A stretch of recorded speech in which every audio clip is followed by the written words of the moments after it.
جو ہے یہ عربوں میں دور اسلام سے پہلے بھی تھا. اس کو عروبہ بھی کہتے تھے، اور عروبہ کا معنی ہوتا ہے رحمت. بعض لوگ نام بھی رکھتے ہیں بچیوں کا عروبہ، رحمت. اور کہا یہ جاتا ہے کہ مکہ میں کعب بن لؤی جو تھے آپ کے اجداد میں سے، انہوں نے سب سے پہلے لوگوں کو یا اپنے خاندان کو جمع کیا تھا، اور اس دن میں وہ ان کو کچھ نصیحت وغیرہ کرتے اور خطبہ دیتے. اور یہ جو اما بعد کا لفظ ہے یہ بھی انہی کی طرح منسوب کیا جاتا ہے کہ انہوں نے سب سے پہلے کہا تھا، کعب بن لؤی نے. آپ صلی اللہ علیہ وسلم نے مسجد قباء میں سب سے پہلا جمعہ پڑھایا ہجرت کے بعد.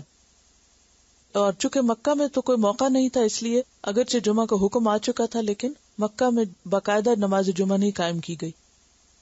مدینہ پہنچتے ہی 5ویں دن آپ نے اس کو قائم کیا. لیکن ہجرت سے پہلے مدینہ سے قریب ہی تقریباً 1 میل دور ایک بستی تھی جس میں حضرت سعد بن زرارہ نے جمعہ پڑھایا.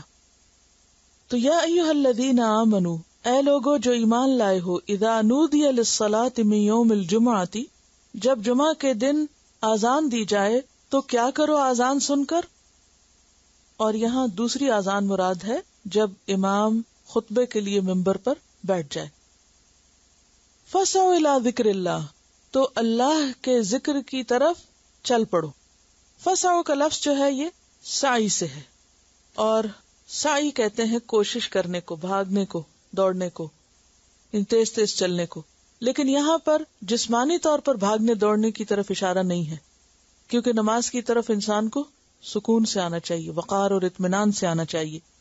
مراد اس سے کیا ہے کہ پورے ارادے اور پوری کوشش کے ساتھ تم جمعے کی طرف چل پڑو، سب کام کاج چھوڑو اور چلو. جیسے ہم کہتے ہیں نا موو، تو موو کرو، جس کام میں اس کو چھوڑو اور جمعے کی طرف چلو. الی ذکر اللہ، اللہ کے ذکر کی طرف. اور ذکر سے مراد اگرچہ نماز ہے لیکن ذکر میں خطبہ بھی شامل ہے، کیونکہ خطبے میں بھی امام کیا کرتا ہے؟ ذکر ہی کرتا ہے، قرآن کی کچھ آیات پڑھتا ہے، نصیحت کی بات کرتا ہے. اور نماز تو ولا ذکر اللہ اکبر، اللہ کے ذکر کا سب سے بڑا ذریعہ ہے. اب ایک منافقین کا طرز عمل تھا اور ایک ایمان والوں کا. منافقین کا طرز عمل کیا ہوتا ہے کہ اذا نادیتم الی الصلاۃ اتخذوها ہزوا ولعبا، کہ جب اذان کی آواز آتی ہے تو وہ اس کو ہنسی مذاق میں ٹال دیتے ہیں، اس کے اوپر ہنستے ہیں یا اس کا مذاق بناتے ہیں. لیکن اہل ایمان سے کیا ایکسپیکٹڈ ہے کہ جب اذان آئے تو تم اللہ کے ذکر کی طرف دوڑ پڑو. وذروا البیع، اور خرید و فروخت چھوڑ دو، تجارت چھوڑ دو، یعنی دنیاوی کام کاج ترک کر دو. ذالکم خیر لکم، یہ تمہارے لیے زیادہ اچھا ہے. کیا؟ کاروبار چھوڑ کر، کام چھوڑ کر نماز کی طرف جلدی سے چل پڑنا. ان کنتم تعلمون، اگر تم جانتے ہو، اگر تمہیں معلوم ہو. کیا جانتے ہو؟ کہ اس وقت نماز ادا کرنا، مسجد کی طرف جانا، خطبہ سننا، دعائیں کرنا، اللہ کی یاد اختیار کرنا تجارت اور اس کے نفع سے کہیں بہتر ہے. فَإِذَا قُضِيَتِ الصَّلَاةُ، پھر جب نماز ادا کی جا چکے، فَانْتَشِرُوا فِي الْأَرْضِ، تو پھیل جاؤ زمین میں. انتشروا کا لفظ انتشار سے ہے، اور انتشار کس کو کہتے ہیں؟ بکھرنے کو، پھیلنے کو. مجمع کے منتشر ہونے کے لیے خاص طور پر آتا ہے. اور زمین میں پھیل جاؤ سے مراد کیا ہے؟ اپنے اپنے کام کاج میں لگ جاؤ. وابتغوا من فضل اللہ، اور اللہ کا فضل تلاش کرو. اور اللہ کا فضل تجارت وغیرہ بھی ہے، اور اللہ کا فضل دین بھی ہے. کان فضل اللہ علیک عظیما میں کیا شامل ہے؟ دینی علم. واذکروا اللہ کثیرا، اور اللہ کو کثرت سے یاد کرو. کہاں پر؟ پھیلنے کے بعد اپنے اپنے دنیاوی کام کاج میں. یعنی اللہ کو صرف جمعے کے وقت یا صرف مسجد کے اندر ہی یاد نہ کرو، بلکہ جہاں بھی جاؤ، جو کچھ بھی کرو، وہاں اللہ کو یاد کرو. کیوں یاد کرو اللہ کو؟ لعلکم تفلحون، تاکہ تم فلاح پا جاؤ، کامیاب ہو جاؤ. تو اس سے کیا پتہ چلتا ہے کہ انسان باقاعدہ فارملی بھی اللہ کا ذکر کرے، اللہ کو یاد کرے، عبادت میں مشغول ہو، اور پھر جب وہ ایک مخصوص طرز کی عبادت ختم ہو جائے تو اپنا دین وہی مسجد میں نہ چھوڑ آئے، بلکہ جہاں بھی ہو وہ اللہ کو یاد کرے۔ وَإِذَا رَأَوْا تِجَارَةً، اور جب وہ دیکھتے ہیں تجارت، او لہون یا لہو، انفضوا الیہا، متفرق ہوتے ہیں طرف اس کے۔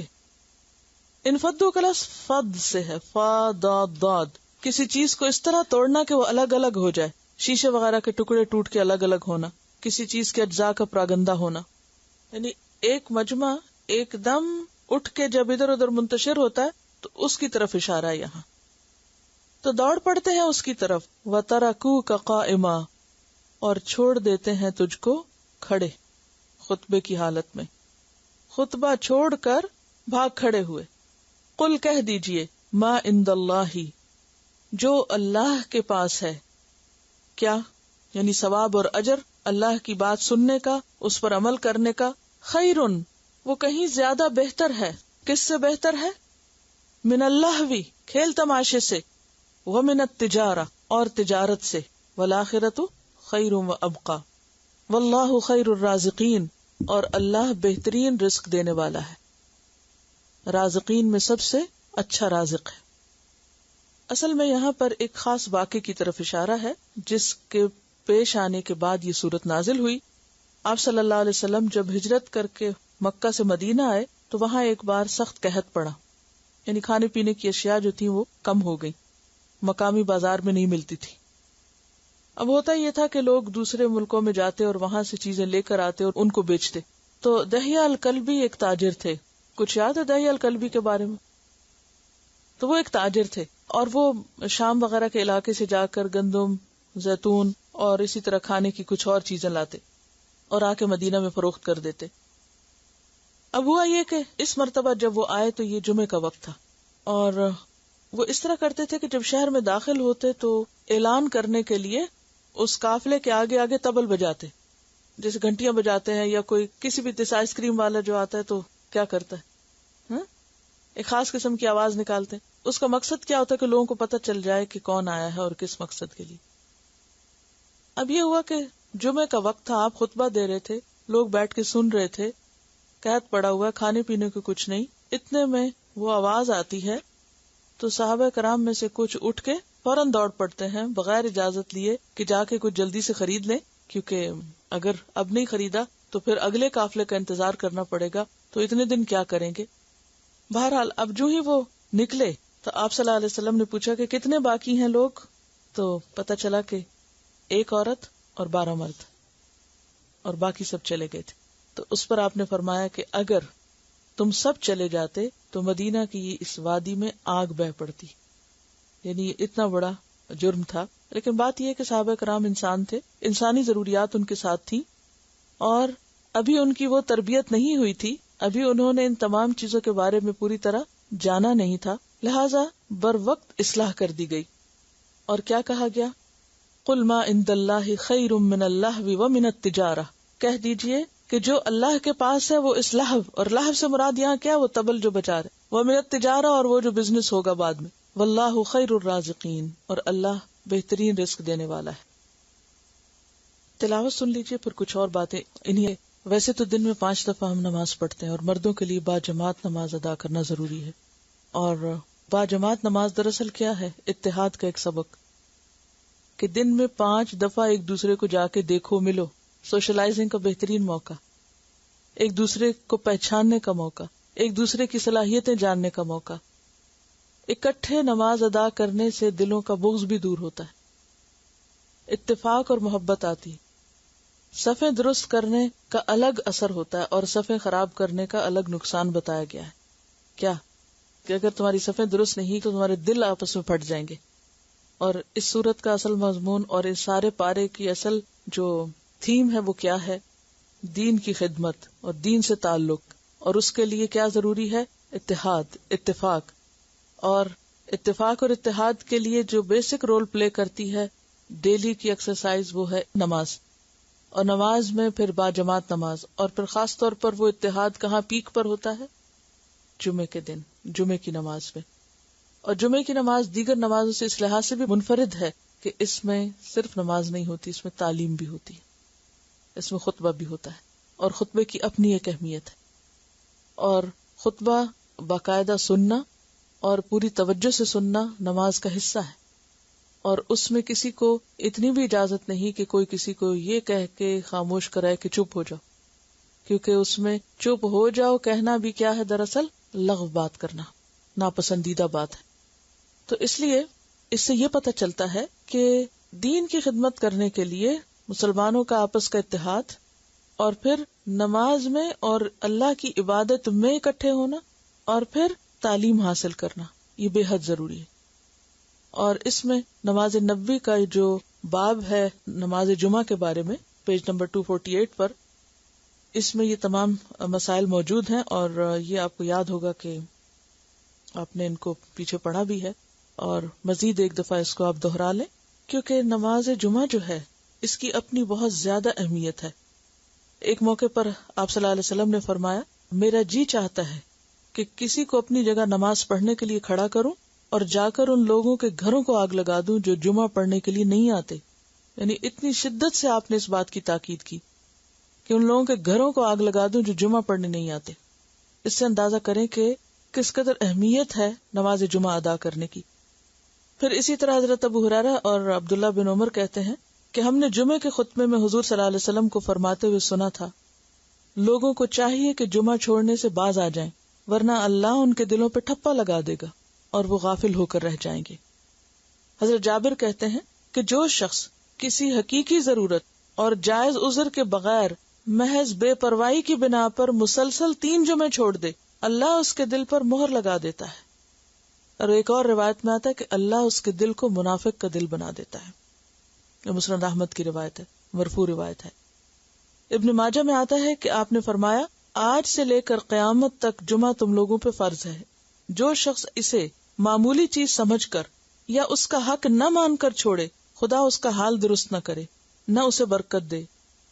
خوب سن رکھو، اس کی نماز نماز نہیں، اس کی زکوٰۃ زکوٰۃ نہیں، اس کا حج حج نہیں، اس کا روزہ روزہ نہیں، اس کی نیکی نیکی نہیں، جب تک کہ توبہ نہ کرے، پھر جو توبہ کر لے تو اللہ اس کو معاف کرنے والا ہے۔ تو اس سے بھی آپ اندازہ لگا سکتے ہیں کہ نماز جمعہ کی مردوں کے لیے کس قدر اہمیت ہے، اور اس کو ادا نہ کرنا ایک بہت بڑا جرم ہے، اور اس ایک نماز کے ادا نہ کرنے سے باقی تمام نیکیاں جو ہیں وہ بھی ضائع ہو جاتی ہیں۔ اور اس کی جو مزید تفصیلات ہیں وہ آپ کو اس کتاب میں مل جائیں گی۔ اپنے گھر والوں کے ساتھ، اپنے بچوں کے ساتھ، خصوصاً لڑکوں کے ساتھ اس کو شیئر کریں۔ اس کے علاوہ جمعہ کا دن جو ہے وہ بھی ایک فضیلت والا دن ہے، اور جمعے کا دن جو ہے یہ جب شروع میں دنیا کی تخلیق ہوئی تھی اس وقت سے بہت اہم ہے۔ حضرت ابو ہریرہ کی روایت ہے اور بخاری کی روایت ہے کہ وہ بہترین دن جس پر سورج طلوع ہوا جمعہ کا دن ہے۔ اسی دن آدم تخلیق کیے گئے، اسی دن جنت میں داخل کیے گئے، اسی دن وہاں سے نکالے گئے، اور قیامت واقع نہیں ہوگی مگر اسی دن۔ اور حضرت ابو ہریرہ کی روایت ہے کہ آپ نے جمعہ کے دن کا ذکر کیا تو فرمایا، اس دن میں ایک ایسی گھڑی ہے کہ جس مسلمان بندے کو وہ میسر آ جائے اور وہ کھڑا ہوا نماز پڑھ رہا ہو تو وہ اللہ سے جس چیز کا مطالبہ کرتا ہے یا دعا کرتا ہے اللہ تعالیٰ اسے عطا کر دیتا ہے۔ اور آپ صلی اللہ علیہ وسلم نے اپنے ہاتھ سے اس گھڑی کے مختصر ہونے کا ارشاد فرمایا کہ بہت تھوڑا وقت ہوتا ہے لیکن وہ قبولیت کا وقت ہوتا ہے۔ اور اس دن کے کرنے کے کام جو ہیں غسل کرنا، مسواک اور خوشبو کا استعمال، تیل لگانا، نبی صلی اللہ علیہ وسلم پر درود بھیجنا، سورۃ الکہف پڑھنا، پھر نماز جمعہ پڑھنا، اور نماز جمعہ کی فضیلت جو ہے اور نہ پڑھنے والوں کے لیے جو وعید ہے اس کا ذکر ہے۔ پھر یہ کہ نماز جمعہ کے کچھ آداب کا بھی ذکر ہے کہ وقت پر آنا، بیٹھنے کا طریقہ، مثلا خطبے کے وقت گھٹنوں کو پیٹ کے ساتھ ملا کر بیٹھنے سے منع کیا آپ نے۔ گھٹنے کو پیٹ سے ملا کر بیٹھنا جو ہے وہ خطبے میں منع ہے۔ کیوں منع ہے؟ کیونکہ ایک غفلت کا بیٹھنا ہے اور ایک آرام کا بیٹھنا ہے جیسے۔ پھر اسی طرح مناسب جگہ پر بیٹھنا، خطبے کے وقت خاموشی اختیار کرنا، اور پھر جمعہ پڑھنے کے بعد کا جو حکم ہے وہ یہاں پر موجود ہے جو ابھی آپ نے آیت میں پڑھا ہے۔ ایک اور چیز یہ بھی یاد رہے کہ جمعہ کے دن کوئی چھٹی کا دن نہیں ہے۔ ہمارے ہاں مسلمانوں میں یہ ایک عام کانسیپٹ ہے کہ جمعہ کا دن چھٹی کا دن ہے، آرام کا دن ہے۔ اللہ تعالیٰ کیا فرما رہے ہیں؟ پہلے تو جمعے کی تیاری رکھو، یعنی خصوصی عبادت کا اہتمام ہے، اور پھر جب نماز پڑھ چکو تو پھر کیا کرو؟ فانتشروا فی الارض، زمین میں پھیل جاؤ. پھیل جاؤ سے مراد یہ کہ اپنے اپنے کام کاج جاؤ. وابتغوا من فضل اللہ، اللہ کا فضل تلاش کرو. اب یہ فضل کیا ہے؟ اس کے بارے میں 4 باتیں آتی ہیں. نمبر 1 تو دنیا کی رزق روزی. نمبر 2 نیکی کے کام جیسے بیمار کی عیادت، جنازے میں شرکت وغیرہ، کیونکہ وہ بھی ثواب کمانے کا موقع ہوتا ہے. یا پھر اللہ کی خاطر کسی سے ملاقات کے لیے جانا. پھر اسی طرح علم حاصل کرنا اور اپنے مخصوص کام پر واپس لوٹنا. یعنی اگر تجارت چھوڑ کر آئے ہیں تو واپس جا کے تجارت کر سکتے ہیں. جاب چھوڑ کر آئے تو واپس جا کے اپنی جاب پر دوبارہ چلے جائیں گے. تو اس چیز کو معیوب سمجھنا کہ جمعے کے دن نہیں کام کرنا، یعنی یہ ایک عام کانسیپٹ بن گیا. تو یہاں کام سے منع نہیں کیا گیا. کیا حکم ہے؟ وابتغوا من فضل اللہ واذکروا اللہ کثیرا، کثرت سے اللہ کو یاد کرو. لعلکم تفلحون، تاکہ تم فلاح پاؤ. تو بات یہ ہے کہ یہاں ایک اور چیز بھی بتا دی گئی کہ انسان جب دین کا کام کرتا ہے تو پھر عام طور پر یہ سمجھا جاتا ہے کہ دین اور دنیا ساتھ ساتھ نہیں رہ سکتے. جمعے کے دن کی مثال دے کے کیا فرمایا؟ عبادت بھی کرو اور پھر اس کے بعد کام بھی کرو، کام نہیں چھوڑو. کیونکہ انسان کے ساتھ اس کی ضروریات بھی ہیں، اس کی معاش بھی ہے، اور اس کے ساتھ اس کا دین بھی ہے. بعض لوگ دین کی خاطر دنیا چھوڑ دیتے ہیں اور بعض دنیا کی خاطر دین چھوڑ دیتے ہیں. معاش کی خاطر جمعہ چھوڑ دیا، یا جمعے کی خاطر پورا دن ہی معاش کا کام ختم کر دیا. بات یہ ہے کہ یہ دونوں ہی چیزیں ضروری ہیں، اپنی جگہ اہم ہے، اور دونوں کے اپنے اپنے تقاضے ہیں. اب ان میں بیلنس کیسے قائم رکھا جائے؟ تو یہاں پر وہی بیلنس سکھایا گیا ہے کہ عبادت کے وقت میں عبادت کرو اور کام کے وقت میں کام کرو. اور مومن کے لیے جب اس کی دین اور دنیا سامنے آتی ہیں تو اسے اپنی ترجیحات مقرر کرنی ہوتی ہے کہ اس کی پرائرٹی کیا ہے. اور یہ پرائرٹی اوقات کے اعتبار سے ہوگی کہ کس وقت کی پرائرٹی کیا ہے. یعنی اگر اذان ہو رہی ہے جمعہ کی تو اب پرائرٹی کچھ اور ہوگی، اور جب نماز ختم ہو گئی ہے تو اب کچھ اور پرائرٹی ہے. پھر اس دن کے حساب سے ضروریات دیکھو کہ کوئی فوت ہو گیا تو تعزیت کے لیے جانا ہے، یا کسی کی ملاقات کے لیے جانا ہے، یا پھر کام پہ جانا ہے. یہ کیا وہ اپنے جو دن کے کرنے کے کام ہیں ان کو اپنے سامنے رکھو. تو بات یہ ہے کہ ان دونوں کے درمیان توازن. معاش ضرورت ہے، دین مقصد ہے. مومن کے لیے معاش کا کیا مطلب ہے؟ کمائی کرنا ضرورت ہے، وہ اس کی زندگی کا مقصد نہیں ہے. یہ بات اچھی طرح ذہن نشین کر لیجیے. یعنی مومن کی زندگی کا مقصد دنیا کمانا نہیں ہے. مومن کی زندگی کا مقصد اللہ کو راضی کرنا ہے، اللہ کے دین کے ساتھ تعلق اور پھر دین کی خدمت. یہ اس کی زندگی کا مقصد ہو سکتا ہے. اور پھر ان دونوں میں اسے بیلنس کرنا ہے. ایک اور اہم بات یہ پتہ چل رہی ہے کہ انسان معاشی کامیابی کو اللہ کا فضل سمجھے، کیونکہ یہاں کیا کہا؟ وابتغوا من فضل اللہ. تو کمائی کر کے جو پیسہ آپ کے ہاتھ آئے گا وہ کیا ہے؟ دراصل اللہ کا فضل ہے. دوسری بات یہ پتہ چلتا ہے کہ اس دنیا کے کام میں وذکروا اللہ کثیرن کرتے رہو، یعنی عین دنیا میں بھی اللہ کو نہیں بھولنا. یعنی دنیا میں ہوتے ہوئے بھی اللہ کی یاد باقی رہے. اچھا، ہمارا حال الٹ ہے، ہم نماز میں بھی دنیا کو یاد کرتے رہتے ہیں. یہاں کیا کہا گیا؟ دنیا کے کام میں بھی وذکروا اللہ کثیرن کرتے رہو. تیسری بات یہ بھی پتہ چلتی ہے کہ جب دین کے کسی تقاضے کے لیے کال آئے تو کیا کرو؟ فسعوا الی ذکر اللہ. اس وقت دنیا چھوڑ دو اور دین کی طرف چلے جاؤ. یہ نہیں کہ دنیا کے لیے جب کوئی کال آئے تو دین چھوڑ دو اور دنیا کے لیے لبیک کہو. تو بات یہ ہے کہ والذین آمنوا اشد حبا للہ. مومن کہیں پر بھی ہو اس کو اللہ کی یاد آتی رہتی ہے، وہ ہر جگہ اللہ کی یاد سے معمور ہوتا ہے. اور یہ جو واقعہ ہے جس میں ابن کثیر لکھتے ہیں کہ آپ صلی اللہ علیہ وسلم نے جب یہ دیکھا کہ صرف ایک عورت اور 12 مرد باقی ہیں، فرمایا والذی نفسی بیدہ لو تتابعتم، اگر تم بھی چلے جاتے، حتی لم یبق منکم احد، کہ کوئی ایک نہ بچتا، لسال بکم الوادی نارا، تو یہ وادی آگ کی ہو جاتی. یہ اتنے سخت الفاظ کیوں فرمایا آپ نے؟ کہ جب دین کا تقاضا ہو، دین کی خدمت کا وقت ہو، دین کو آپ کی ضرورت ہو، اس وقت آپ اس کو چھوڑ کر اور مشغلوں میں لگ جائیں، خواہ وہ بعض اوقات کتنے اہم کیوں نہ ہو. اب آپ دیکھیے کہ قحط کی کیفیت ہو، بازار میں کوئی چیز ملتی نہ ہو، اور اسی وقت وہ قافلہ آیا اور ان کو پتا ہے کہ اگر اب نہیں ہم نے جا کے خریدا تو یہ سب کچھ ختم ہو جائے گا، پھر ہم کیا کریں گے؟